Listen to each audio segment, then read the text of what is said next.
할렐루야. 우리 지금부터 2023년 3월 23일 목요일 말씀으로 여는 새벽 함께 합시다. 우리 다 같이 기도합니다. 하나님 감사합니다. 오늘도 우리를 주님과 함께 할 수 있는 이 자리로 불러주시고 말씀을 듣고 예배하며 주님과 교제할 수 있도록 도와주시니 감사합니다. 주님이 원하는 삶을 살아갈 수 있도록 우리의 삶에 힘을 주시고 또 우리 안에 있는 모든 아픔과 고통, 그리고 문제와 불안, 그리고 죄악까지 주님 보혈로 깨끗이 씻어주시고 성령의 놀라운 은혜 속에 항상 이기며 살 수 있도록 우리를 붙들어 주시옵소서. 우리가 가는 곳마다 예배의 향기, 그리스도의 향기, 하나님의 마음이 퍼져갈 수 있도록 도와주시고 우리가 선 그곳이 하나님의 나라가 될 수 있도록 인도하여 주시옵소서. 오늘도 부족한 종, 너무나 부족하고 연약하지만 주님 손에 들려 쓰일 때에 주님이 잘 쓰시는 도구, 또 주님이 이루시는 놀라운 것을 할 수 있는 도구 될 수 있도록 도와주시옵소서. 처음부터 끝까지 주님 홀로 영광 받으시고 주관하여 주시옵소서. 언제나 함께 하시는 예수님의 이름으로 감사하며 기도하옵나이다. 아멘. 오늘 함께 나누실 하나님의 말씀은 사무엘상 26장 1절에서 12절의 말씀입니다. 사무엘상 구약성경 사무엘상 26장 1절에서 12절까지의 말씀입니다. 우리 함께 나누시겠습니다. 10사람이 기브아에 와서 사울에게 말하여 이르되 다윗이 광야 앞 하길라 산에 숨지 아니하였나이까 하매 사울이 일어나 십광야에서 다윗을 찾으려고 이스라엘에서 택한 사람 3,000명과 함께 십광야로 내려가서 사울이 광야 앞 하길라산 길가에 진치니라. 다윗이 광야에 있더니 사울이 자기를 따라 광야로 들어옴을 알고 이에 다윗이 정탐꾼을 보내어 사울이 과연 이른 줄 알고 다윗이 일어나 사울이 진친 곳에 이르러 사울과 네레 아들 군사령관 아브넬이 머무는 곳을 본즉 사울이 진영 가운데에 누웠고 백성은 그를 둘러 진쳤더라. 이에 다윗이 햇사람 아히멜렉과 스루야의 아들 요압의 아우 아비새에게 물어 이르되 누가 나와 더불어 진영에 내려가서 사울에게 이르겠느냐 하니 아비새가 이르되 내가 함께 가겠나이다. 다윗과 아비새가 밤에 그 백성에게 나아가 본즉 사울이 진영 가운데 누워 자고 장은 머리곁 땅에 꽂혀 있고 아브넬과 백성들은 그를 둘러 누웠는지라. 아비새가 다윗에게 이르되 하나님이 오늘 당신의 원수를 당신의 손에 넘기셨나이다. 그러므로 청하오니 내가 창으로 그를 찔러서 단번에 땅에 꽂게 하소서. 내가 그를 2번 찌를 것이 없으리이다 하니 다윗이 아비새에게 이르되 죽이지 말라. 누구든지 손을 들어 여호와의 기름 부음 받은 자를 치면 죄가 없겠느냐 하고 다윗이 또 이르되 여호와께서 살아계심을 두고 맹세하노니 여호와께서 그를 치시리니 혹은 죽을 날이 이르거나 또는 전장에 나가서 망하리라. 내가 손을 들어 여호와의 기름 부음 받은 자를 치는 것을 여호와께서 금하시나니 너는 그의 머리 곁에 있는 창과 물병만 가지고 가자 하고 다윗이 사울의 머리 곁에서 창과 물병을 가지고 떠나가되 아무도 보거나 눈치채지 못하고 깨어있는 사람도 없었으니 이는 여호와께서 그들을 깊이 잠들게 하셨으므로 그들이 다 잠들어 있었기 때문이었더라. 사울을 2번째 죽일 수 있는 기회를 맞죠. 한 번은 굴에서 용변을 보는데 우리가 함께 나눈 적은 없어요. 제가 그 기간에 쉬었기 때문에 그래서 제가 한꺼번에 말씀드렸죠. 그래서 용변을 보다가 이렇게 죽일 기회가 있었지만 죽이지 않았어요. 그리고 그의 옷만 잘라서 갔죠. 예, 그때도 안 죽인 이유는 확실합니다. 하나님의 기름 부음 받은 사람이기 때문에. 여러분, 제가 늘 말씀드리지만 다윗의 가장 훌륭한 점, 다윗이 하나님께 인정받았던 점, 그리고 우리가 쫓아가야 되는 점 중에 가장 큰 것은 뭐냐면 하나님 중심으로 생각한다는 거예요. 예. 그래서 사실은요, 오늘 두 번째 죽일 기회가 왔죠. 사울이 다윗이 어디에 있다라고 하는 사람 그 정보를 10사람이 알려주죠. 기브아가 와서 알려주고 광야 앞 하길라산에 숨지 아니하였나이까 하면서 알려주죠. 어디에 있다고 알려줍니다. 그래서 진짜로 사울이 쫓아왔어요. 다윗 죽이려고 쫓아왔고 하길라산 길가에 진을 쳤어요. 네. 사울도 참 대단한 게 사울은 정말 왕의 그런 역할을 할 만한 깜냥은 안 되는 것 같습니다. 왕으로서의 어떤 그런 자질은 물론 처음에는 모르겠는데 점점 변해서 지금 현재의 사울은 왕을 하면 안 되는 사람이죠. 왜냐하면 어떤 결정, 어떤 마음들이 다 즉흥적이에요. 전에 사울을 그렇게 살려줬을 때도 그 용변 볼 때 살려주고 옷만 잘랐을 때도 어떻게 해요? 사울이 다윗의 왕권까지도 인정하는 모습을 보여요. 내 아들아 하면서. 근데 끝내 또 마음이 변해서 다윗을 죽이려고 이렇게 구체적으로 아마 그 이후에 금방 마음이 변했을 거예요. 그래서 다윗을 어떻게든 죽이려고 쫓아다녔을 겁니다. 그러니까 이렇게 고발하는 사람도 나타나는 거죠. 죽이려고 쫓아왔어요. 하나님이 이 사람을 세우신 것에 대해서 후회하는 마음을 충분히 이해할 만합니다. 그러나 사울에게 정말 많은 기회가 있었어요. 하나님께서는 계속 기회를 주시죠. 오늘도 또 한 번의 기회를 얻거든요. 이제 잠이 들어요. 다윗 죽이겠다고 쫓아와서 잠이 드는데 하나님께서 깊이 잠들게 하셨다라고 하는 얘기를 들어보니까 진짜 그러신 것 같아요. 그래서 다들 깊은 잠에 들어가서 죽일 수 있는 기회가 왔어요. 근데 아비새가 얘기하죠. 단번에 그를 찔러서 단번에 땅에 꽂게 하소서. 이게 이해가 충분히 되는 얘기죠. 지금까지 이 다윗의 품으로 모여든 사람들이 대부분 사울 왕의 정치로 인해서 피해본 사람, 억울한 사람, 아주 사울 하면 아주 학을 띠는 그런 사람들이 모인 거잖아요. 그래서 다윗을 따르는 거잖아요. 사실 다윗의 지도력도 뛰어났을 것이고, 그리고 어떤 리더로서의 자질이 충분했다고 생각해요, 다윗은. 그러나 그것도 있지만 더 큰 이유 중에 하나는 뭐냐면 사울과 대척점에 서서 사울이 죽이려고 하고 그것을 방어하려고 하는 그 다윗의 역할 때문에 자신들의 원수를 풀어줄 수 있을 것이다 라고 하는 생각 때문에 다윗을 쫓은 거잖아요. 그러니까 지금 이렇게 죽여버리겠다라고 하는 것도 굉장히 이해가 되는 거죠. 아비새가. 그러나 다윗은 어떻게 합니까? 죽이지 마라 라고 얘기합니다. 왜 죽이지 말아야 되냐? 하나님이 세운 사람이다. 하나님이 기름 부은 사람이다 라고 하는 거예요. 네, 이건 정말 우리가 충분히 은혜 받고 또 우리가 다윗에게서 본받아야 할 부분이에요. 사실 다윗이 사울을 사랑했냐? 그렇지는 않은 것 같아요. 이제 우리가 내일 읽을 말씀에도 나오지만 사울은 죽을 거다라는 식으로 얘기해요. 그러니까 전혀 사랑하지 않아요. 이제는 이 사람이 나한테 왜 이렇게까지 하느냐라고 하는 그런 미움의 마음도 없지 않아 있는 것 같아요. 그런데 죽이지 않는 이유는 하나님이 세우셨기 때문이다라고 하는 거예요. 하나님이 세운 것에 대해서는 아주 철저하게 지키려고 하는, 하나님의 기름 부음, 하나님이 직접 기름 부음 부하다 세워서 세운 왕이기 때문에 그래서 못 죽인다는 거예요. 그냥 일반 사람이면 죽일 수 있다라는 거죠. 우리는 여기서 다윗에게서 본받지 말아야 할 장면들이 나오는 거예요.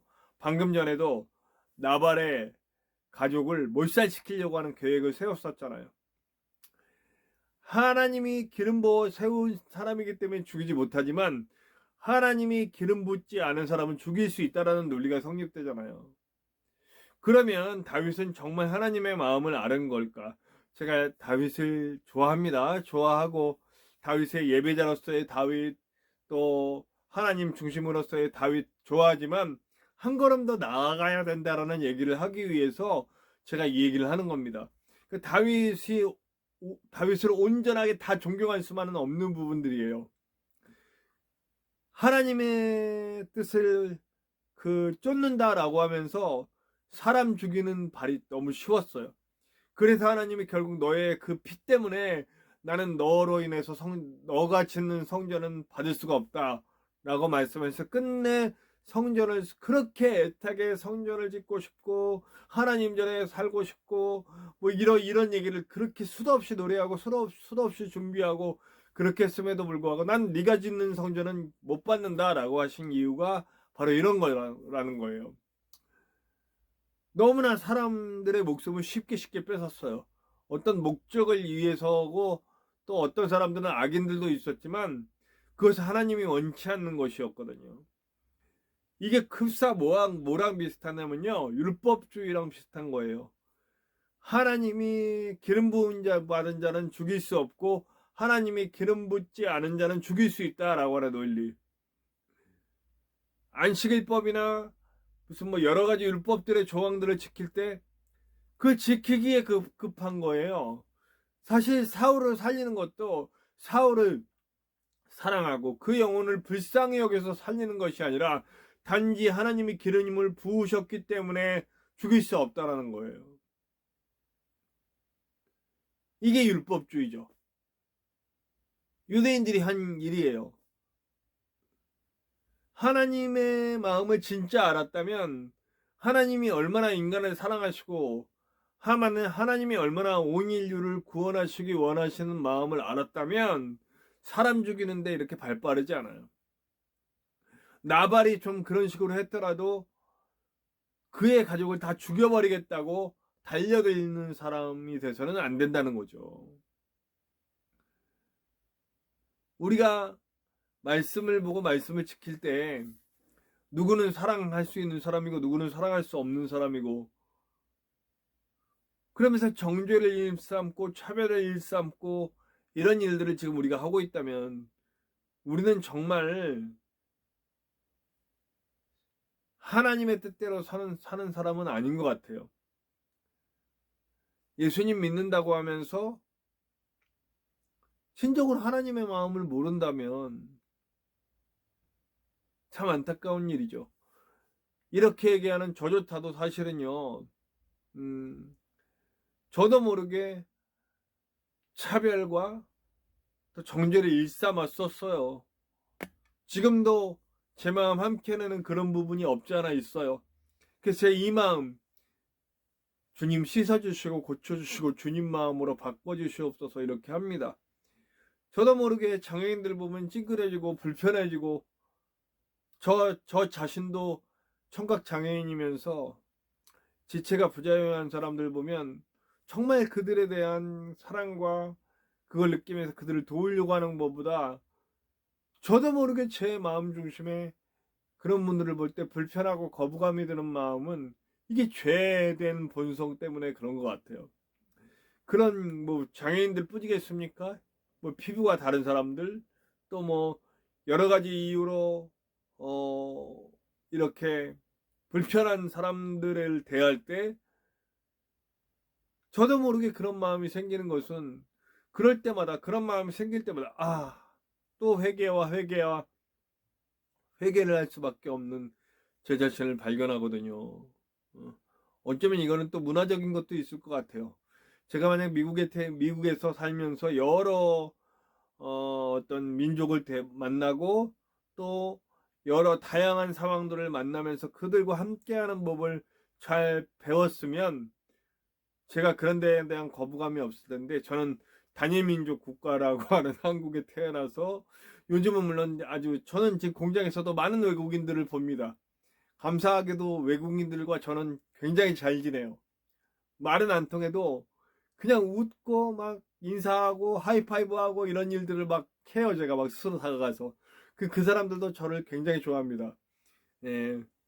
그러나 인종을 떠나서 하여튼 불편한 것들에 대해서 이게 불편하게 느끼는 것 자체는 어쩌면 우리가 어렸을 때부터 우리 사회적인 분위기나 이런 데서 제가 어렸을 때부터 익힌 그런 것들 때문이 아닌가 그런 생각이 들어요.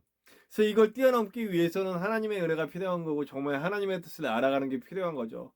이제 이게 뭐냐면 지정의라고 그러잖아요. 알고 여기고 그리고 이제 이게 체화되는 것. 예. 그러니까 알았어요. 지 그리고 여겨요. 정. 그 다음에 이제 내 삶이 되는 거. 의. 그래서 내 삶으로 가는 이 과정인 거거든요. 저는 어떤 정 정도까지 온 것 같아요. 근데 이게 이제 진짜 의가 되려면 내 삶의 체화가 되려면 아직도 멀었어요. 기도 중이에요. 그러니까 이 개념부터 잡자는 거예요. 다윗을 보면서 그냥 하나님이 기름 부음 받은 사람은 살릴 수 있고 기름 부음 받지 않은 이방인들이나 뭐 여러 가지 원수들은 죽여도 되고 이런 논리를 바꿔야 되는 하나님 중심으로 살지만 완벽하지 못한 모습 어떤 율법주의 같은 모습이 남아있잖아요. 저와 여러분들은 그리스도인이에요. 제가 늘 말씀을 마칠 때 이 얘기를 하고 싶어요. 그리스도인의 정체성 하나님의 마음을 알아가는 거다. 성경에 이렇게 나와 있고 그 글자를 지켜가는 게 아니고 그 성경에 안에 들어있는 하나님만 말씀 속에 들어있는 하나님의 마음을 알아가는 것이 그리스도인이다. 그렇기 때문에 말씀에 이렇게 했기 때문에 이렇게 지켜야 되고 저렇게 지켜야 되고 이런 것보다는 하나님의 마음이 어디를 향하고 있는가를 알고 정말 하나님을 사랑하고 이웃 사람을 사랑하면서 사람 살리는 일에 열중할 수 있는 저와 여러분들이 됐으면 좋겠습니다. 법을 지키려고 하지 말고 하나님의 마음을 알기 원하고 그것을 이루어드리려는 그리스도인으로 사는 저와 여러분들 되시기를 간절히 축원합니다. 우리 함께 찬양합시다. 찬송가 310장입니다. 하나님의 은혜로 함께 찬양합시다. 찬송가 310장입니다. 하나님의 은혜로 함께 찬양합시다.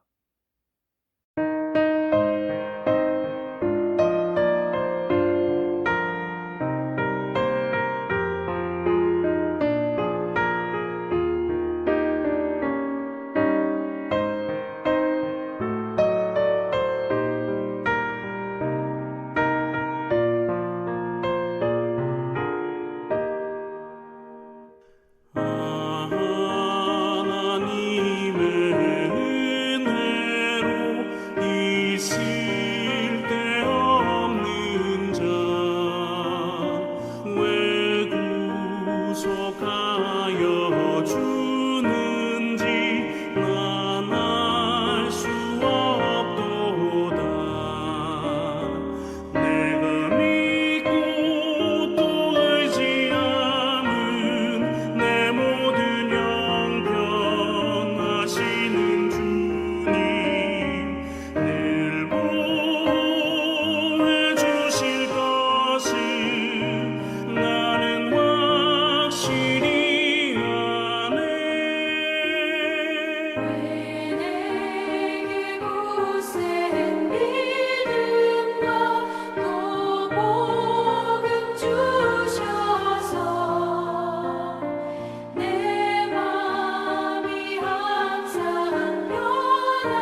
우리 다 같이 기도해요. 내가 글자, 성경 말씀의 글자들을 지키기 위해서 예수님 믿는 것이 아니라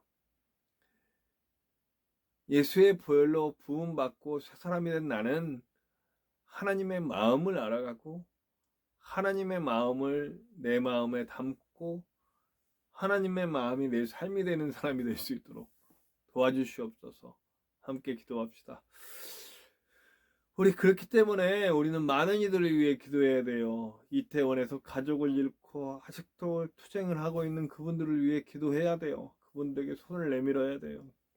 시리아와 터키에 이방 종교를 믿는 분들이지만 그들의 아픔에 공감하고 그들의 아픔에 하나님의 마음을 부을 수 있는 사람이 되어야 하고, 전쟁 가운데 있는 우리 우크라이나 그리고 러시아의 군인들, 이렇게 힘없이 죽어가고 있는 많은 사람들의 아픔이 빨리 끝날 수 있도록 위해서 기도해야 될 것 같습니다.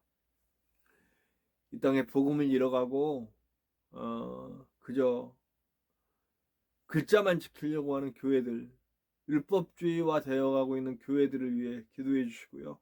다시 그리스도의 보혈로 씻기고 세워질 수 있도록 기도 부탁드립니다. 우리 목숨을 걸고 하나님 말씀을 전하고 계신 선교사님들과 그리고 폭정과 폭압과 그리고 여러 가지 핍박 중에도 예수님 꼭 붙들고 있는 북한과 그 외에 여러 것 이방 종교 그리고 여러 가지 세력 아래서 예수님을 믿고 있는 아름다운 성도님들을 위해서 기도해 주시고, 부족한 종의 사역을 위해서 꼭 기도해 주시고요. 저와 여러분들의 기도 제목도 하나님의 크고 놀라운 은혜로 하나님께서 들으실 줄로 믿습니다. 우리 함께 주기도문 하시고 다 같이 기도합시다. 주기도문 합니다.